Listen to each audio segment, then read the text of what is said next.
to the Sideshow, where I'm here with Dave Williams. He is going to conquer the the highest peaks on the 7 continents, but he's doing it from sea level, which means what? Basically, I run, crawl or walk my way from the nearest feasible coastline to the mountain and then climb it. So I'm basically running like a marathon a day consecutively, and then from there it's the climb. So how many marathons a day have you actually run so far in the hardest run? For Kilimanjaro, I ran 10 marathons in 9 days and then climbed it. Mark, how do you feel about that, Mark? Are you sick? Oh, mate, that is so awesome. It is so awesome. I tell you what, though, I mean, like, if you're doing it in Kaikoura, it'd be easy, wouldn't it? Because those mountains are quite close to the coast. Yeah, I mean, every mountain of the 7 is different. Like, some are close to the coast and some are far away. Like, Everest is not exactly hugging the coastline. I've got to run 32 marathons to get there, so... 32 marathons in 32 days, and then you've got to climb Everest. Yeah, so it's a few months on that one. Yeah, so, I mean, it sounds crazy. How did you come up with this concept? Yeah, well, actually, I was kind of going through a bit of, like, one of those classic life transitions. I had a bit of an epiphany when my girlfriend dumped me, and I was like, this is a while ago now, she's right. And You're still cut up, she's okay. Could you just maybe ask him if he's on drugs?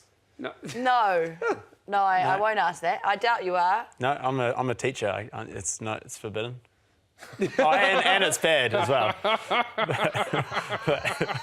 Let's move on. We've got to move on. So anyway. So your girlfriend dumped you? Yep. And then I was like, I just kind of realised the person I'd become when I was in that relationship just wasn't really myself. So is she watching? No, she's in the UK, fortunately. And I was like on a kind of a journey of self-discovery, as you will. And I was doing a Sea2Summit of Mount Taranaki. And on that journey with my mate Ryan, we kind of joked around about imagine doing like some of the 7 summits from sea level.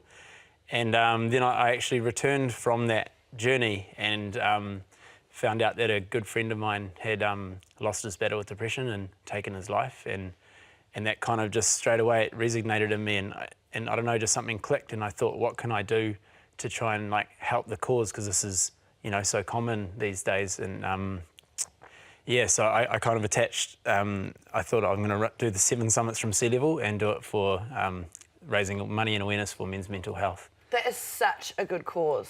It's definitely necessary because we do have to start talking about this, don't we? Yeah, it's just breaking that taboo of, like, if you're struggling, like, it's okay to talk, like, it's a good thing, and we need to kind of let Kiwi males know that. Yeah. Speaking of taboo, you've been in Russia. Yeah. So you've done it in Russia, which, I mean, how was that? Explain how that was even possible, because I didn't even think people could get into Russia. Yeah, well, it's funny, you think the running and the climbing's hard, but, like, the logistics can be a nightmare, and, researching on running through Georgia in Russia is not an easy thing to do. And so I ran from the Black Sea through Georgia, and then I got to the border, and I looked at on Google Earth. I thought this is a pretty sweet route to go, and then got there, and then it's a closed military zone, so the Georgian military actually detained me there and kind of sent me off to the border, the head of the Border Patrol police. And then when I was there, I was kind of getting interviewed by the head of the military, and it was actually crazy. I showed him my website and told him my story and explained it, and his brother had suffered from mental health issues, so he kind of understood, and he gave me this special pass that meant that I could actually go through closed military zone and become the only non-Georgian or Russian or Western person to ever be in this valley. And I got to the border through that. Wow, but you actually had to ford a swift stream on a horse. Well, we've got some footage here of you doing exactly that. And who are these guys? Yeah, so these are the local guys that control the Border Patrol. And one guy lives on one side of the river and the other guy lives on this side. And the only way to get to the border was across this river. But the condition that the Russian military guy said, he's like, you cannot run through stream, you must take my horse. So there it is. Yeah. But I was like drifting it out and got stuck in a hole. That's you stuck in a hole right there, isn't it? Yeah. But I'd only ever ridden like a pony at Sunshine Ranch at this stage. I told them that I was an experienced horse rider. I got stuck and I just gave it a kick and she'll be right, got across. Oh my God. And so this is insane because you're the only Western person ever to be at that spot. Yeah, and I wasn't allowed to film it because like that was one of the conditions. And I hid my GoPro with tape and put it on my walking pole. And this guy, he's like, "What's that?" What's that? Yeah, and I'm like, nothing. Nothing. Oops.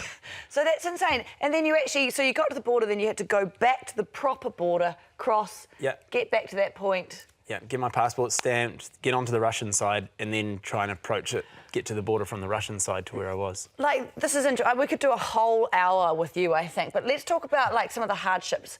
Because you almost died in one of your attempts, didn't you? Yeah, I had a full-blown heat stroke on the side of the road while I was heading towards Aconcagua. I just full collapsed, vomiting. Some lady dragged me into her car to, take me off to try and save me. And, Where's that? yeah. And then you kept going. Chile. I Chile.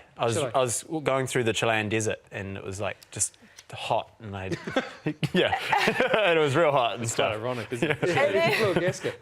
Wow. and then you decided to keep I totally going. blew a gasket, yeah. So you had to do 3 attempts on this mountain, didn't you? Yeah. And this is a clip of you actually making it to the bottom of the mountain, and you can tell why you're so excited about it.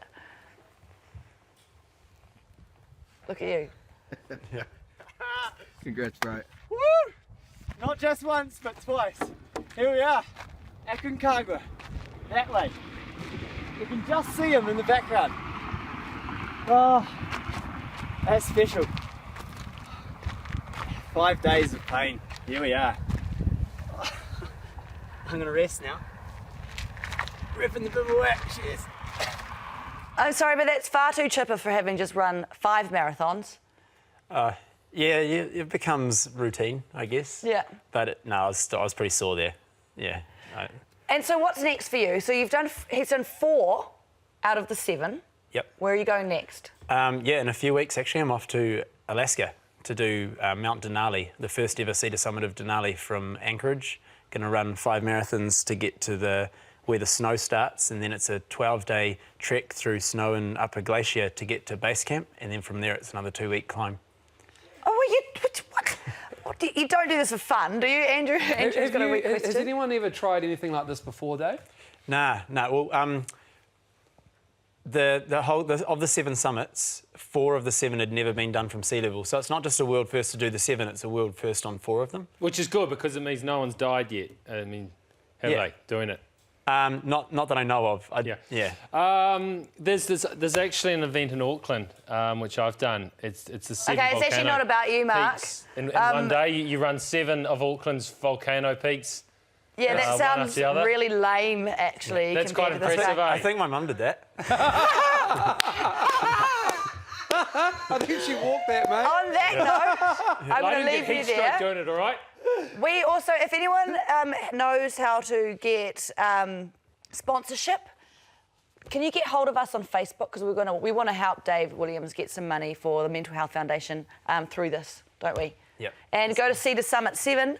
Sea2Summit7.com or Facebook Sea2Summit7 and throw us a like. Excellent. Throw us a like, all right? Thanks, guys. Can somebody please send in some Savlon for Mark? Because you just got burned by Dave. That was so good. Awesome, Dave. All the best. Thank you, Hayley. Thank you.